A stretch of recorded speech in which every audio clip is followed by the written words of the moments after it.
মলদ্বারের অসুখ নিয়ে বিচলিত নাই এমন লোকের সংখ্যা খুবই কম। মলদ্বারের কোনো না কোনো অসুখ তাদের হয় মলদ্বার চুলকায়, নাই পানি পানি ছ্যাঁতছ্যাঁতে লাগে, নাই ওখান থেকে আপনার বিচি বিচি ওঠে, গোড়া গোড়া ওঠে, বা অনেক সময় দেখা যায় যে মলদ্বার দিয়ে রক্ত পড়ছে, বা অনেক সময় দেখা যায় মলদ্বার দিয়ে পায়খানা করছে, প্রচণ্ড ব্যথা হচ্ছে। এই যে সিমটমগুলো এর কম বেশি কিন্তু অনেকই দেখা যায়। তো আমরা সবচেয়ে বেশি বিব্রত হচ্ছি রক্ত পড়ছে এবং পায়খানা করার সময় রক্ত পড়ছে এবং পায়খানা করার সময় যন্ত্রণা করছে। এই দুটো নিয়ে কিন্তু মানুষ খুবই বিব্রত থাকে, খুবই অস্বস্তিকর পরিবেশের মধ্যে গিয়ে তারা চলতে থাকে। এখন এই দুটার লক্ষণ দিয়ে একটা হলো রক্ত পড়ছে আর একটা হলো ব্যথা করছে। এই দুটোর লক্ষণ দিয়ে আমরা সাধারণত যারা চিকিৎসক, যারা এই বিষয়ে অভিজ্ঞ, তারা আমরা প্রথম থেকেই বুঝতে পারে রোগীর বর্ণনা শুনে এই দুটোর মধ্যে কোনটা তার আছে। ব্লিডিং হচ্ছে, মলদ্বারের মলত্যাগ করতে বসলো, কোমর ভরে ব্লিডিং হলো, ফিনকিতে রক্ত পড়লো, যেমন মুরগি চালক ফিনকিতে রক্ত পড়ে, ঠিক ওরকম ফিনকিতে রক্ত পড়ছে। এরকম লক্ষণ যদি কেউ বলে, এরকম কোনো ব্যথা নাই, পেনলেস, এরকম যদি কেউ বলে, আমরা প্রথম চোটে ধারণা করে নেই যে তার পাইলসের সিমটম, পাইলস হয়েছে, হেমোরয়েড বলি আমরা, পাইলস। এখন এই যে ব্লিডিং পাইলস বলা হয়, ব্লিডিং পাইলস, সিমটোমেটিক পাইলস। আবার অনেক সময় দেখা যায় কারণ মানে মলদ্বারের মধ্যে ভেনগুলো ফুলে যায়, পথ দিলে তা ফুলে ওঠে, এটাকে আমরা হেমোরয়েড বলি, কিন্তু কোনো সিমটম নাই, কি আছে? শুধুমাত্র পায়খানা করতে বসে চাপ দিলে একটু মাংস মুটির নিচে নামে, আবার যখন আপনি উঠে গেলেন তখন ওটা আর বাইরে থেকে কিচ্ছু বোঝা যায় না, কিন্তু কখনো রক্তপাত হয় না। এটাকে বলে, আমরা বলি সিমটমলেস।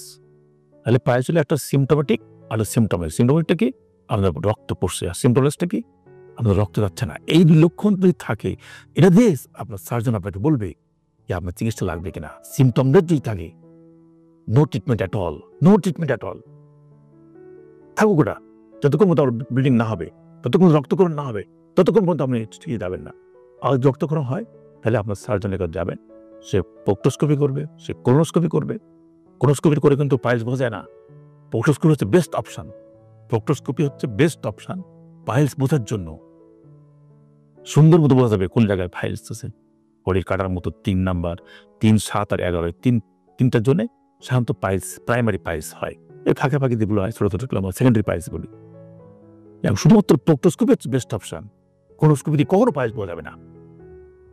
আর যাদের সিমটম নেই, কোনো রক্ত পড়ে না, কোনো ব্যথা নেই, কোনো চিকিৎসা দরকার নেই। যদি সিমটম থাকে এবং 1st degree, 2nd degree, 3rd degree, 4th degree piles, internal haemorrhoid বলি আমরা, এরকমই থাকে, তখন ডিপেন্ড করে কোন ডিগ্রিতে আছে এবং কি চিকিৎসা লাগবে।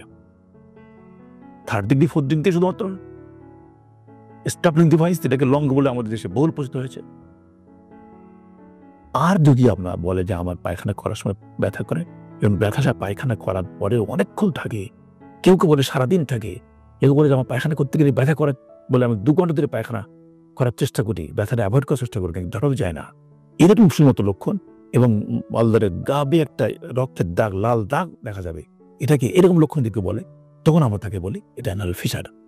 এটা 2 টাইপ আছে, এটা অ্যাকুট অ্যানাল ফিসার আর ক্রনিক অ্যানাল ফিসার। 2 মাসের মধ্যে আপনার দিন থেকে ব্যথা হলো, তার 2 মাসের মধ্যে যদি আপনি ফিজিশিয়ানের কাছে যান এবং চিকিৎসা নেন, আমি নির্দিষ্ট করে বলছি, সবিনয়ে বলছি, আপনার কোনো সার্জারি লাগবে না। 2 মাস টাইমটা খুব ইম্পর্টেন্ট জিনিস, 8 সপ্তাহ, 2 মাস। এই 2 মাসের মধ্যে আপনার অ্যাকুট অ্যানাল ফিসার হলে মেডিসিন ট্রিটমেন্টে সম্পূর্ণভাবে ভালো হয়ে যাবে। আর এটা ক্রনিক অ্যানাল ফিসার, আপনি অবহেলা করছেন, উপেক্ষা করছেন, চিকিৎসা নিচ্ছেন না, মাসের পর মাস ভুগছেন, 2 মাস, 3 মাস, 6 মাস, 1 বছর, 2 বছর ভুগছেন আপনি, ক্রনিক অ্যানাল ফিসার বলে এগুলো কি। এর জন্য কিন্তু আপনার কোনো মেডিসিন ট্রিটমেন্টে ভালো হবে না, যতক্ষণ মতো আপনি ডেফিনিট ট্রিটমেন্ট না করেন। ডেফিনিট ট্রিটমেন্ট কি করি আমরা?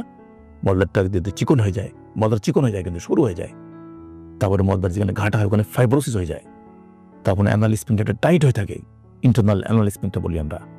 ওই জন্য ইন্টারনাল লোয়ার ফাইবার কয়েকটা কেটে দিই, মলদ্বারটাকে ডাইলেট করে দিই, আর হলো যেখানে ঘাটা আছে ওগুলো আমরা লেজার করে হোক বা ডায়াথেরাপি করে পুড়িয়ে দিই, দিলে আপনার ঘাটা সম্পূর্ণভাবে ভালো হয়ে যাবে। ক্রনিক অ্যানাল ফিসার সার্জারি করলে, যদি লাগে সার্জারি করলে, শুধুমাত্র সার্জারি করতে পারলে, ভালো মতো সার্জারি করতে পারলে, অভিজ্ঞ সার্জারি করতে পারলে, আপনি নিশ্চিত থাকেন আপনার জীবনে আর অ্যানাল ফিসার হবে না। ধন্যবাদ।